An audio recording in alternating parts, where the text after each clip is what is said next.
All right, verse 12 to 17. Verses 12 to 17 deal with becoming like Christ. We're going to see three different groups here. Verses 12 to 14 talks about being clothing yourself with various virtues.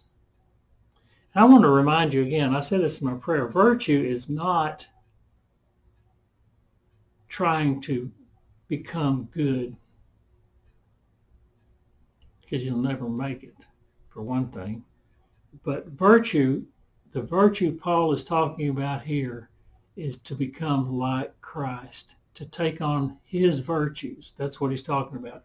That's what we're going to be looking at in 12 to 14. Verse 15 says, let the peace of Christ rule in your heart. So we'll be talking about that. And then in verses 16 and 17, which is where we're going to wrap up today, let the message of Christ dwell among you richly. I love that word, richly. It means in all of its fullness and its completeness. We're going to look at that when we get to it. All three of these groups are focused on becoming like Christ. All right, verses 12 to 14 deal with social relationships in the church. So let's look at verse 12. Therefore, as God's chosen people, holy and dearly loved, clothe yourself with compassion. Here we go, another list of things.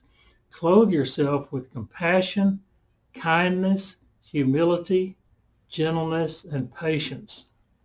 Wow. So Paul addresses these three verses or he calls this group of people God's chosen people.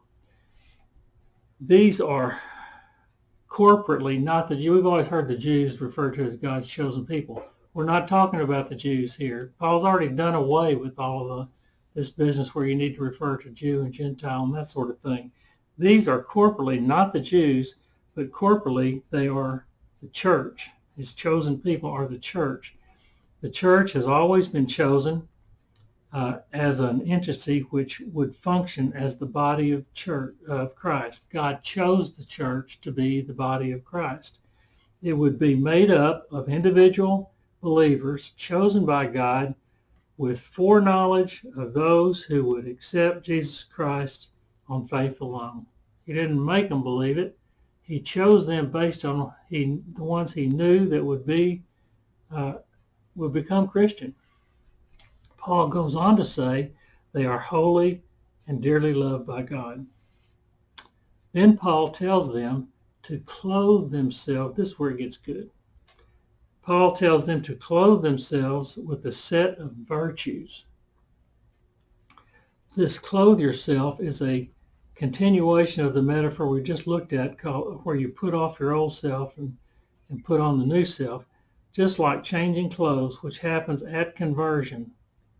You clothe yourself. You start this process of putting on new clothes, putting on new virtue that you didn't have when you were still living in your old self.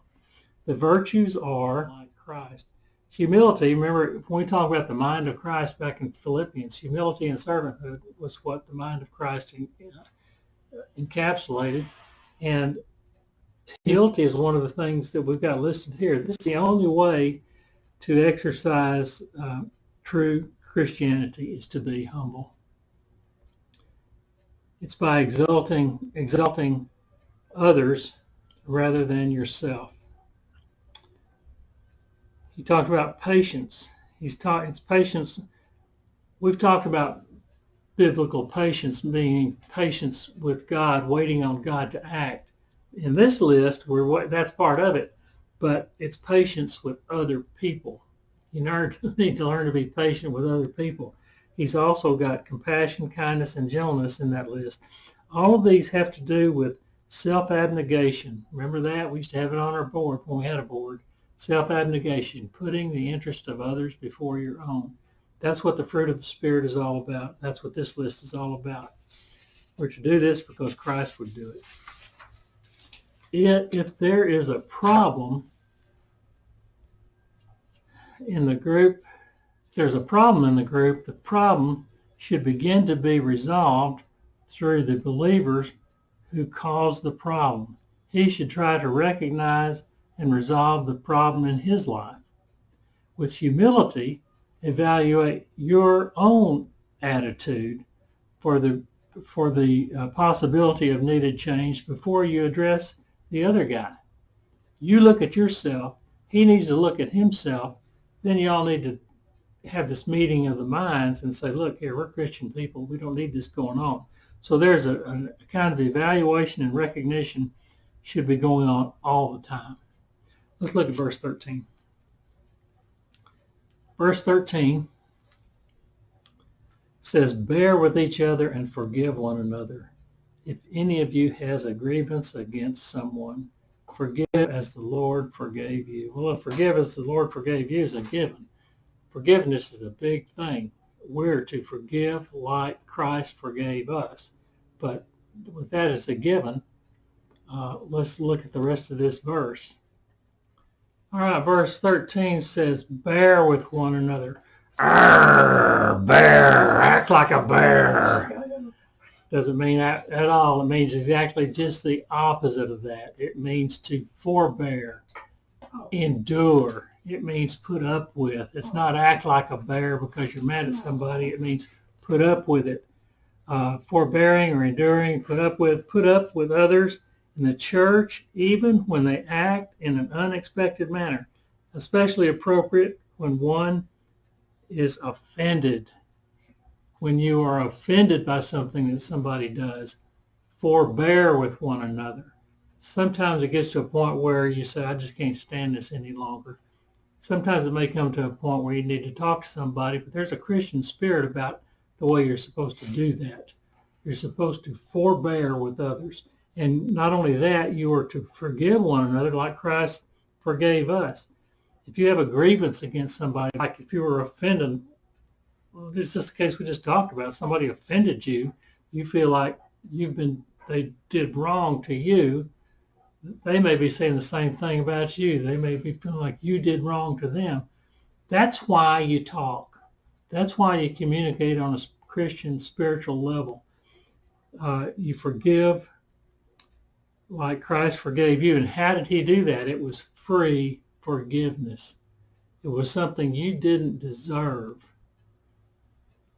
Something I didn't deserve.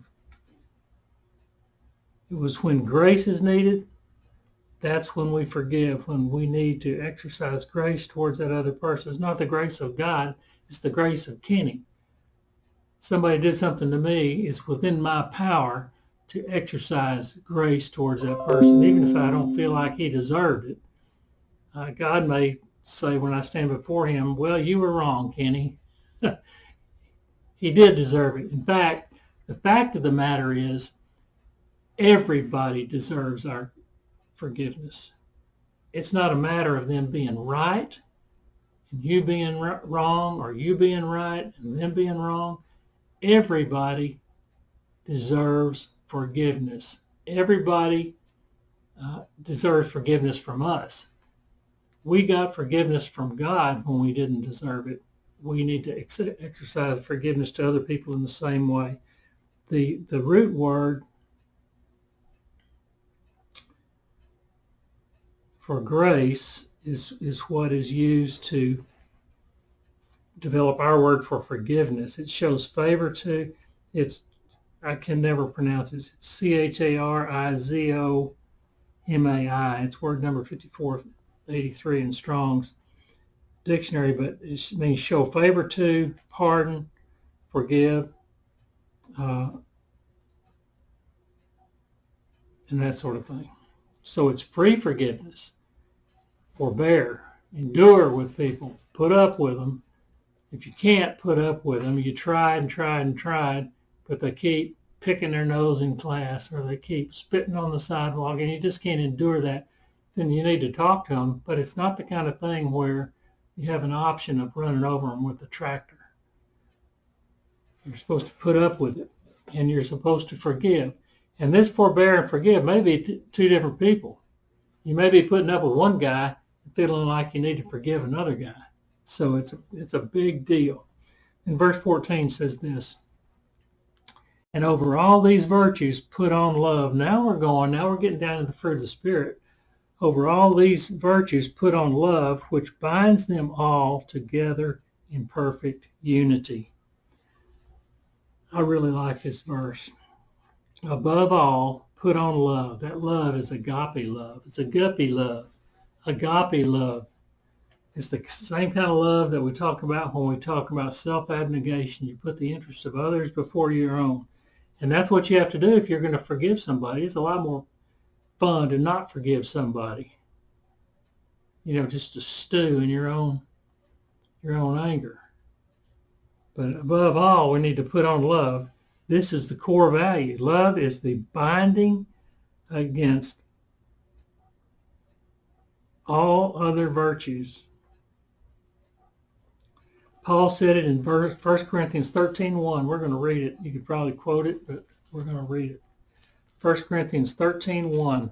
I'll look it up. Here's what it says. Remember, chapter 13 is the love chapter, right? In Corinthians. 1 Corinthians is talking about spiritual gifts and how to exercise spiritual gifts. He says in 1 Corinthians 13:1, if I speak in the tongues of men or of angels, but do not have love, I am only a resounding gong or a clanging cymbal. Put on love. Without love for others, one cannot be humble. You cannot express love and not be humble. Humility and love go together. Without love for others, you cannot be forgiving. If you don't love somebody, you're not going to forgive them. Love is what you have in your heart. It has nothing to do with the other person. It doesn't matter if they love you back. It's what you have for them. Without love for others, one cannot show patience. You cannot be patient with somebody if you don't love them. And so on. Love is the tie that binds. It sounds like the hymn, Blessed Be the Tie That Binds. You know that song? Blessed be the tie that binds our hearts in Christian love. I don't know if this is the source. I tried to find out what the source of that song, that hymn is, and it very well could be this verse. Let me read it again. Verse 14 says this. And over all these virtues put on love, which binds them all together in perfect unity. I don't know if that's where that hymn came from, but it very well could. Let's look at verse 15.